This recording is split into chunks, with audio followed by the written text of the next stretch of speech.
Hello दोस्तों, नमस्कार। अपन पढ़ रहे थे मेवाड़ वंश। क्या पढ़ रहे थे भाई? मेवाड़ वंश पढ़ रहे थे। और जिसमें अपन चल रहे थे महाराणा प्रताप पढ़ा था अपने पिछले वीडियो में। तो महाराणा प्रताप का पार्ट 1 हो चुका था और अपन पहुंच गए थे हल्दी घाटी युद्ध तक। कहां पहुंच गए थे? हल्दी घाटी गए। तो भाई हल्दी घाटी के युद्ध की बात की जाए, वहां भी कुछ बता दिया था मैंने थोड़ा आपको। फिर भी महाराणा प्रताप हेडिंग डाल दीजिए, महाराणा प्रताप भाग 2। इससे पिछली वीडियो में अपन पढ़ चुके थे। महाराणा प्रताप के बचपन का नाम, महाराणा प्रताप को समझाने के लिए गुरुद्वारा भेजे गए शांति दूत, उनके बारे में अपन जानकारी प्राप्त कर चुके। अब अपना जो आता है वो महाराणा प्रताप चल रहा था अपना हल्दी घाटी का युद्ध। कौन चल रहा था? हल्दी घाटी का युद्ध। बात की थी अपन ने गोपीनाथ में 21 जून और एक तिरस्कार हो गया 18 जून 1576। ये बात की थी अपन ने। और 21 जून गोपीनाथ के अनुसार थी। इसके अनुसार बताई थी गोपीनाथ, इतिहासकार गोपीनाथ के अनुसार। अब ये युद्ध हुआ किस किस के बीच हो भाई? यानी अकबर की सेना का नेतृत्व, आपको पता है नेतृत्व करता कौन था भाई? मान सिंह। कौन था भाई? मान सिंह का छावा। और उधर कौन था भाई? अपना महाराणा प्रताप। इनके बीच ये युद्ध लड़ा गया। फिर बात की जाए इधर इसी तरफ जो था आसफ का, कौन था भाई? हरावा सेना का नेतृत्व करता आसफ का। जगन्नाथ का छावा, जगन्नाथ का छावा, ये इसके नेतृत्व करता इधर थे।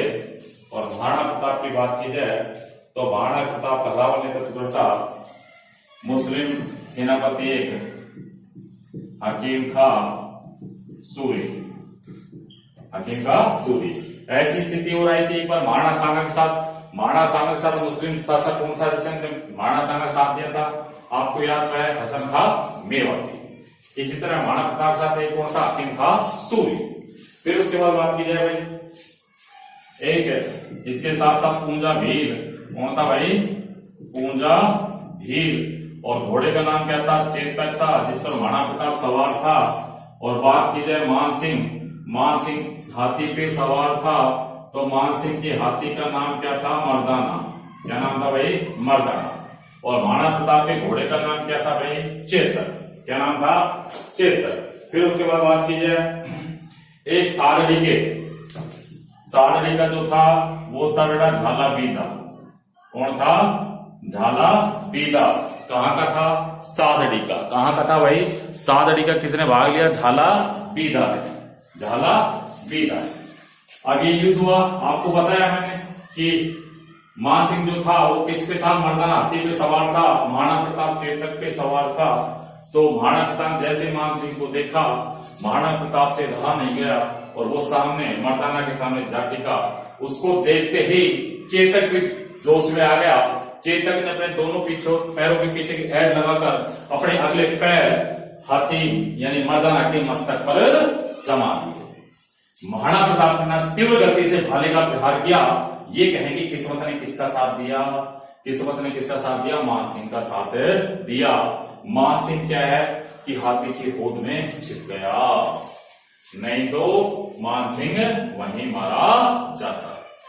मान सिंह और महाराणा प्रताप की सेना का अनुपात करें तो मान सिंह और महाराणा प्रताप की सेना, महाराणा प्रताप की सेना का अनुपात 4:1, यानी 4 गुना सैनिक अधिक थे। किसके पास? मान सिंह के पास।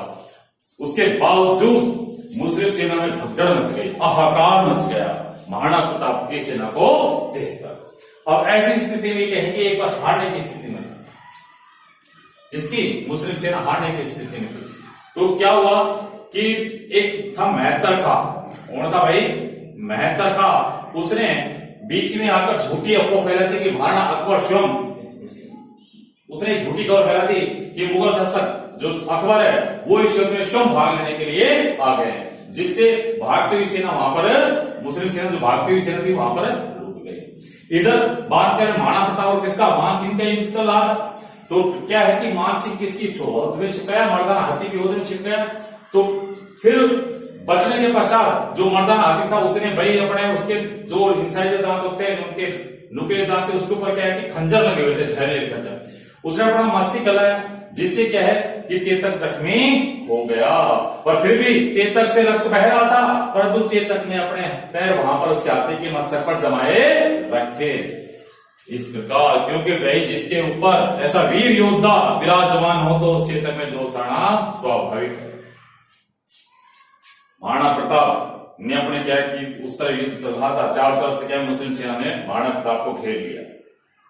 चेतक जख्मी हो गया, चेतक जख्मी हो गया।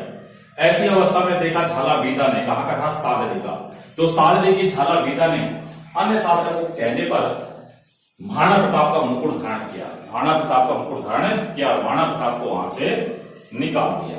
कुछ मुस्लिम सैनिक उसका पीछा करने लगे। तो ऐसी अवस्था में अपने भाई को देखा, इसका सोतेला भाई का शक्ति सिंह, जो अब तक किसकी तरफ से युद्ध लड़ रहा था, मान सिंह की तरफ से महाराणा प्रताप के विरुद्ध युद्ध लड़ रहा था। परंतु ऐसी अवस्था में अपने भाई को देखकर, ऐसी अवस्था में अपने भाई को देखकर उसे भाग प्रेम जो था, भाई का प्रेम वो उमड़ पड़ा और उसने क्या पीछा किया और मुस्लिम सैनिकों को मार गिराया और अपने भाई को सुरक्षित रूप से बचाया। कहा जाता है कि बलीचा नामक स्थान पर चेतक ने प्राण उत्सर्ग किए थे। चेतक ने तभी दम तोड़ा था जब तक शक्ति सिंह की मुलाकात किससे नहीं हो गई थी, महाराणा प्रताप से, और महाराणा प्रताप उसके बाद क्या है जंगलों में चला गया। इस प्रकार ये हल्दी घाटी का परिणाम रहा, यानी ये कहें कि यह युद्ध एक निर्णायक युद्ध रहा। कैसे युद्ध रहा भाई, निर्णायक युद्ध, क्योंकि मान सिंह ये प्रतिज्ञा करके आया था कि जिंदा या मुर्दा, जिंदा या मुर्दा महाराणा प्रताप को बंदी बनाकर लेकर आएगा, अगर ऐसा नहीं हुआ तो अकबर को अपनी शक्ल नहीं दिखाएगा। उसकी ये प्रतिज्ञा असफल रही और महाराणा प्रताप भीलों के साथ मिलकर छापा मार गुरिल्ला की विपत्ति उसने अपनाई। फिर उसके पश्चात बात की जाए कि भीलों के साथ ही मिल गया। महाराणा मान सिंह ने क्या है कि महाराणा प्रताप को बंदी नहीं बना पाया, परंतु महाराणा प्रताप का एक हाथी कई बार एग्जाम में पूछा गया वैसे। महाराणा प्रताप का हाथी का नाम क्या था, राम प्रसाद। क्या नाम था भाई, राम प्रसाद। उसको बंदी बनाया गया। राम प्रसाद को जब बंदी बनाकर ले जाया गया तो राम प्रसाद को यानी उसके सामने केले वगैरह जो भी हाथी को पसंद है वो सारी चीजें उसके सामने पेश की गई, परंतु राम प्रसाद ने उनको ग्रहण नहीं किया। अकबर ने इसका नाम पीर प्रसाद रखा। क्या नाम रखा बेटा, पीर प्रसाद रखा। परंतु राम प्रसाद ने मुगलों का अन्न जल ग्रहण नहीं किया। लगभग 1.25 माह पश्चात राम प्रसाद ने अपने प्राणों का उत्सर्ग कर दिया। तब अकबर ने कहा था भाई जिसके पशु वगैरह ही, जिसके पशु जो है हाथी घोड़े, जिस स्वामी से इतना प्यार करते तो जो स्वामी भक्ति बलिदान हो गए, जिन्होंने जल ग्रहण नहीं किया, सोचो वो कैसा होगा। फिर उसके पास बात की जाए कि ये जो युद्ध है इसको अलग अलग इतिहासकारों ने अलग अलग नाम दिया है। अबुल फजल हुआ है, इतिहासकार कौन हुआ बेटा, अबुल फजल। अबुल फजल ने इस युद्ध को खमनोर का युद्ध, इसका युद्ध कहा है बेटा, खमनोर के युद्ध की संज्ञा दी है। याद रहे आपके इतिहासकार एक जिसने साक्षात ये युद्ध देखा था, तो उसने क्या है कि जब था अब्दुल कादिर बदायूनी ने इस युद्ध को गोकुंदा का युद्ध, इसका युद्ध बेटा गोकुंदा का युद्ध कहा है। किसने कहा है, बदायूनी ने। किसने कहा है, बदायूनी ने। इसको क्या कहा है, गोकुंदा का युद्ध। और हल्दी घाटी को कर्नल जैन छोड़ने क्या कहा है, थर्मोपल्ली कहा है। क्या कहा है, थर्मोपल्ली कहा है। फिर उसके बाद बात की जाए कि नेक्स्ट इसमें झाला बीदा ने महाराणा प्रताप का मुकुट धारण कर लिया था, तो झाला बीदा ने अपने प्राणों का बलिदान देकर महाराणा प्रताप को बचाया था।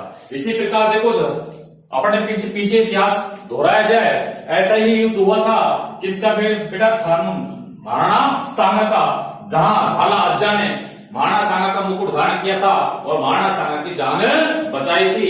इसी प्रकार यहाँ पर झालाबीद किसने? झालाबीदा ने। कहा का था ये? सारडी का। इसने महाराणा मुकुट प्रताप का मुकुट धारण करके महाराणा प्रताप की जान बचाई थी। फिर उसके बाद बात किया इस युद्ध में हकीम का सूरी, महाराणा प्रताप के सैनिक बेटा हकीम का सूरी, हकीम का सूरी, उसका दोस्त पूंजा भील। कौन बेटा? पूंजा भील। हकीम का सूरी पूंजा भील राम सिंह तंवर वीर गति को प्राप्त हुए थे। हकीम का सूरी का मकबरा, हकीम का सूरी का जो मकबरा है वो कहां पर है भाई? राजसमंद में। कहां पर है? राजसमंद। राजसमंद में कहां पर? खमनोर में। हकीम का सूरी का मकबरा, नोट कर लेना पे। हकीम का सूरी का मकबरा कहां पर बेटा? खमनोर राजसमंद, खमनोर राजसमंद में। और भाई जो चेतक है, चेतक का जो स्मारक है चबूतरा समाधि स्थल वो कहां पर है? चेतक का चबूतरा भी बेटा कहां है? बलीचा में। कहां पर है? बलीचा। बलीचा कहां है? राजसमंद में। कहां पर है? राजसमंद में। तो ये दोनों स्मारक याद रहे आपके भाई। हकीम का सूरी का स्मारक या समाधि स्थल कहां पर है? खमनोर राजसमंद में। और चेतक का कहां है? बलीचा राजसमंद के अंदर। आपको याद है खमनोर एक चीज के लिए और प्रसिद्ध है, एक कृषि के किताब किसके लिए? चेती गुलाब। कौन सी गुलाब? चेती गुलाब का उत्पादन कहां पर होता है? खमनोर राजसमंद में। कहां होता है बेटा? खमनोर राजसमंद में। उसके बाद बात की जाए महाराणा प्रताप को नीले घोड़े का अश्वार भी कहा जाता है। तो बेटा ये बात हुई अपनी किसकी? हल्दी घाटी के युद्ध की। किसकी बात हुई? हल्दी घाटी के युद्ध की। उसके बाद आगे बढ़े भाई। महाराणा प्रताप को बंदी बनाने के लिए, महाराणा प्रताप को बंदी बनाने के लिए यानी अकबर ने 4 चौकियां स्थापित की। कितनी चौकियां स्थापित की? 4 चौकियां स्थापित की, जिसमें देवल, देवल कहां? डूंगरपुर में। दिवेर कहां? राजसमंद में। इस प्रकार लगभग 4 चौकियां इसने स्थापित की, परंतु अकबर महाराणा प्रताप को बंदी नहीं बना सका। उसके पश्चात बात की जाए नवंबर 1576 में, नवंबर 1576 ईस्वी में अकबर ने उदयपुर पर अधिकार कर लिया। किस पर अधिकार कर लिया भाई? उदयपुर पर अधिकार कर लिया। और उदयपुर की बात की जाए, उदयपुर पर अधिकार कर लिया और उदयपुर का नाम मोहम्मदाबाद रख दिया। उदयपुर का नाम परिवर्तित करके क्या रख दिया बेटा? मोहम्मदाबाद। क्या रखा? मोहम्मदाबाद रख दिया। फिर उसके बाद बात की जाए अकबर ने महाराणा प्रताप को बंदी बनाने के लिए, महाराणा प्रताप को बंदी बनाने के लिए शाहबाज खां, कौन बेटा? शाहबाज खां के नेतृत्व में सेना संगठित की। तो शाहबाज खां महाराणा प्रताप को बंदी बनाने के लिए 3 बार मेवाड़ आया। कितनी बार मेवाड़ आया बेटा? 3 बार। तो एक युद्ध हुआ बेटा कुंभलगढ़ का युद्ध। कौन सा युद्ध?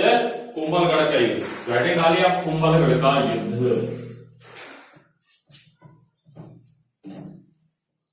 कुंभलगढ़ का युद्ध ये हुआ बेटा 3 अप्रैल 1578 किस किस के बीच बेटा? महाराणा प्रताप और वैसे किसके बीच? शाहबाज खां। कौन भाई? शाहबाज खां। विजय कौन हुआ? शाहबाज का, जो महाराणा प्रताप के सितारे अस्त्र थे इस समय, और अकबर के सितारे कैसे थे? बुलंदियों पर थे। और जब सितारे अस्त होते हैं तो वही एग्जाम की बात है, सही क्वेश्चन भी आपके क्या हो जाते हैं? गलत हो जाते हैं। तो ध्यान दीजिए, इसी प्रकार महाराणा प्रताप के सितारे अस्त थे और शाहबाज खां के सितारे कैसे थे? चमक रहे थे। तो शाहबाज का इस युद्ध में विजय हुआ और शाहबाज ने कुंभलगढ़ दुर्ग पर अधिकार कर लिया। तो कुंभलगढ़ दुर्ग जो कभी जीता नहीं गया, कुंभलगढ़ दुर्ग पर अधिकार कर लिया। कुंभलगढ़ दुर्ग एक ऐसा दुर्ग जो इससे पहले कभी नहीं जीता गया। तो शाहबाज खां द्वारा वहां पर विजय पताका फहराई गई। किस दुर्ग पर बेटा? कुंभलगढ़ दुर्ग पर। और कुंभलगढ़ दुर्ग पर अधिकार हो गया। महाराणा प्रताप यहां से पहाड़ियों की ओर चला गया। फिर उसके पश्चात बात की जाए, एक अगला युद्ध हुआ शेरपुर का युद्ध। कौन सा बेटा? शेरपुर का युद्ध। ध्यान दीजिए आप इधर। नेक्स्ट युद्ध आता है शेरपुर का युद्ध, शेरपुर का युद्ध ये कब हुआ बेटा? 1580 ईस्वी। ये किस किसके बीच हुआ? महाराणा प्रताप के पुत्र अमर सिंह, महाराणा प्रताप के पुत्र अमर सिंह वर्सेस अब्दुल रहीम खाने खान, अकबर के नवरत्नों में से हैं। तो इनके मध्य युद्ध हुआ और इस युद्ध में बेटा कौन यानी अमर सिंह विजय हुआ। अमर सिंह ने क्या है? खाने खाना सहित उसके सह परिवार सहित बेगम सहित उसको बंदी बना लिया। महाराणा प्रताप के कहने पर इसका बंदी गृह मुक्त कर दिया, उसके बीवी बच्चों को अब्दुल रहीम खाना को छोड़ दिया। ऐसा महाराणा प्रताप का उदार दिल वाला। फिर उसके बाद बात की जाए बेटा अगला, उसके बाद एक महत्वपूर्ण युद्ध होता है जिसके बाद ये कहते हैं कि महाराणा प्रताप के विजय पताका की शुरुआत हुई। और कई बार एग्जाम में आया है ये युद्ध, आपको याद रहना चाहिए। तो बेटा ये अगला कौन सा आता है? दिवेर का युद्ध। कौन सा युद्ध? दिवेर का युद्ध। तो हेडिंग डालिए आप, दिवेर का युद्ध। दिवेर का युद्ध अक्टूबर 1582, अक्टूबर 1582। दिवेर आपको पता है कहां पर है? राजसमंद में। दिवेर की पहाड़ी राजसमंद से आपको पता है तो एक नदी निकलती है, दिवेर राजसमंद से एक नदी निकलती है। बताओ कौन सी नदी निकलती है? थोड़ा रिवाइज होना चाहिए। कोठारी, कौन सी? कोठारी। दिवेर राजसमंद से कोठारी नदी पर भीलवाड़ा में एक स्पेशल बांध बना है। बताओ कौन सा बांध बना है? मेजा बांध। कौन सा बांध बना है? मेजा बांध। दिवेर का युद्ध अक्टूबर 1582 ईस्वी को ये युद्ध लड़ा गया बेटा। महाराणा प्रताप चौथाई, महाराणा प्रताप का पुत्र बेटा कौन? अमर सिंह। कौन बेटा? अमर सिंह वर्सेस किसके बीच लड़ा गया ये युद्ध? सुल्तान खां, यानी ये मुगल सेनापति सुल्तान खां ये था मुगल सेनापति। और बेटा इस युद्ध में महाराणा प्रताप अर्थात अमर सिंह इनकी विजय हुई और ये इस युद्ध में मारा गया। इस युद्ध को मेवाड़ का मैराथन की संज्ञा दी है। मेवाड़ का मैराथन किसने कहा है बेटा? ये कहा है कर्नल जेम्स टोड ने। कर्नल जेम्स टोड ने कई बार एग्जाम में क्वेश्चन पूछा जाता है, कर्नल जेम्स टोड ने किस युद्ध को मेवाड़ के मैराथन की संज्ञा दी है? तो मेवाड़ के मैराथन के युद्ध की संज्ञा कौन से युद्ध को दी है? दिवेर के युद्ध को। कौन से युद्ध को दी गई है? दिवेर के युद्ध को मेवाड़ का मैराथन कहा गया। फिर उसके बाद बात करें भाई 1583 में, आप देखो महाराणा प्रताप की विजय अभियान शुरू हो चुका है, सितारे चमक चुके हैं।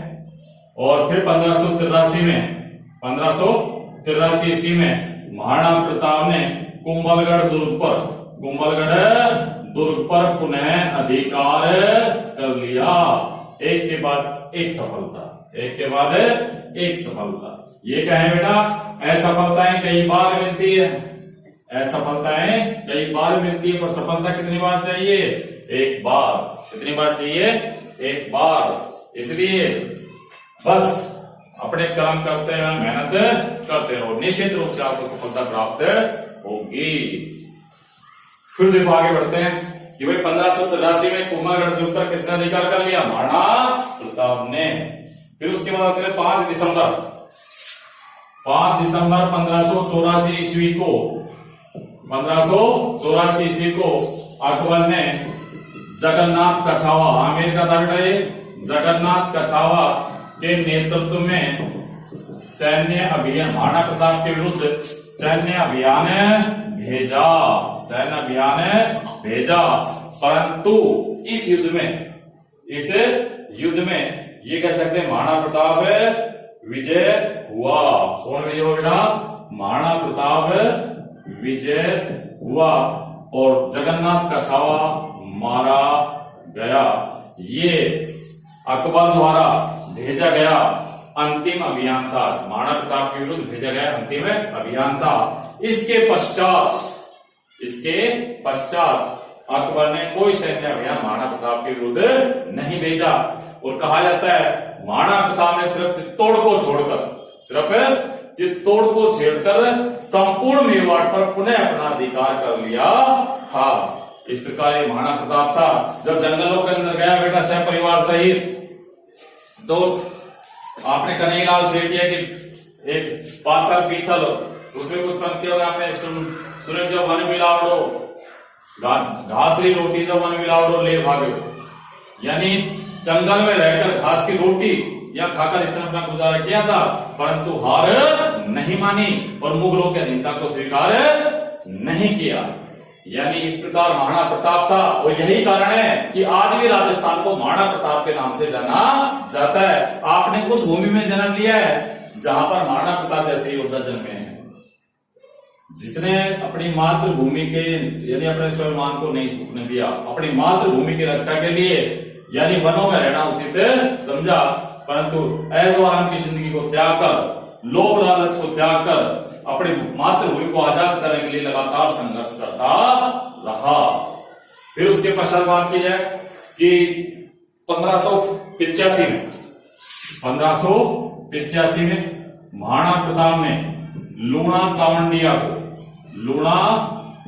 को पराजित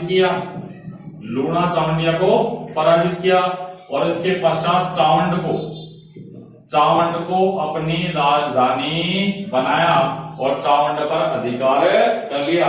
1585 से 1613 ईस्वी तक लगभग 28 वर्षों तक जो ये राजधानी रही, मेवाड़ की जो राजधानी रही वो कौन सी रही बेटा? चावंड रही। चावंड को मेवाड़ की संकटकालीन राजधानी भी कहा जाता है। तो बेटा संकटकालीन राजधानी कौन सी? चावंड। कौन सी रही है? चावंड। उसके पश्चात बात की जाए महाराणा प्रताप ने चावंड में चामुंडा माता के मंदिर का निर्माण करवाया। किसका निर्माण करवाया? चामुंडा माता के मंदिर का निर्माण करवाया। और महाराणा प्रताप के शासनकाल में चावंड चित्र शैली का विकास भी हुआ। किसका विकास हुआ है? चावंड चित्र शैली का विकास हुआ। 19 जनवरी 1597 को कब बेटा? एक तुक की घड़ी 19 जनवरी 1597 ईस्वी को महाराणा प्रताप एक धनुष पर प्रत्यंचा चढ़ा रहा था। तो प्रत्यंचा चढ़ाते समय वो घायल हो गया, जिसके कारण महाराणा प्रताप की मृत्यु हो गई। और महाराणा प्रताप का दाह संस्कार बारडोली। महाराणा प्रताप का दाह संस्कार कहाँ किया गया बेटा? बारडोली किया गया। यहाँ पर महाराणा प्रताप की 8 खंभों की छतरी स्थित है। तो महाराणा प्रताप की छतरी कहाँ है? बारडोली उदयपुर में स्थित है। उसके पश्चात बात की जाए बेटा, एक चीज और मैं आपको बताता था कि महाराणा प्रताप को ओसवाल जाति के 2 भाई ताराचंद और भामाशाह ने 2000 स्वर्ण मुद्राएं भेंट की थी। उन्होंने ताराचंद और भामाशाह ने ये जो धन है मालवा से लूटा था। कहां से लूटा था? मालवा से लूटा था। आज भी यही है इतिहास में, या उसके पश्चात जो दानी दाता होते हैं उनको हम क्या करते हैं? भामाशाह के नाम से सम्मानित करते हैं। तो ताराचंद और भामाशाह ने महाराणा प्रताप को धन उपलब्ध कराया था। याद रहे आपको ये। फिर बेटा उसके बाद बात की जाए कि महाराणा प्रताप फतेह सागर झील के किनारे महाराणा प्रताप की काशी प्रतिमा स्मारक स्थित है। फतेह सागर कहाँ है बेटा? उदयपुर में। कहां पर है? उदयपुर में। तो दुर्साहटा की कुछ पंक्तियां हैं। माई एडो पूत जन जेड़ा राणा प्रताप, अकबर सुत्यो होज को जानो सुनो झात। तो बेटा जब महाराणा प्रताप की मृत्यु हुई थी, याद रहे आपको, जब महाराणा प्रताप की मृत्यु हुई थी तो अकबर ने भी आंसू बहाए थे। अकबर ने कहा कि मैं इतना बड़ा शासक होने के पश्चात एक महाराणा प्रताप को नहीं झुका पाया, यानी इसका मेरे को सदा ये कहें कि उसका हमेशा मेरे को दुख रहेगा। तो महाराणा प्रताप एक स्वामी भक्त और अपनी मातृभूमि की रक्षा करने वाला। तो लास्ट तक इसने संघर्ष किया और अपने जीवन के अंतिम समय तक यानी चित्तौड़ को छोड़कर संपूर्ण मेवाड़ पर अधिकार कर लिया, परंतु कभी भी अधीनता को स्वीकार नहीं किया। ये किसकी बात हुई बेटा? महाराणा प्रताप की। अगले वीडियो में बात करेंगे अपन महाराणा अमर सिंह की। तो इससे पहले का जो है ये महाराणा प्रताप का पार्ट 2 था और महाराणा प्रताप का पार्ट 1 अपन पहले पढ़ चुके हैं, उस वीडियो में आप देख सकते हैं। धन्यवाद। और इसके जो नोट्स है आपको पीडीएफ के अंदर अपने टेलीग्राम लिंक चौहान जी के अंदर पर आपको प्राप्त हो जाएंगे। ठीक है, धन्यवाद।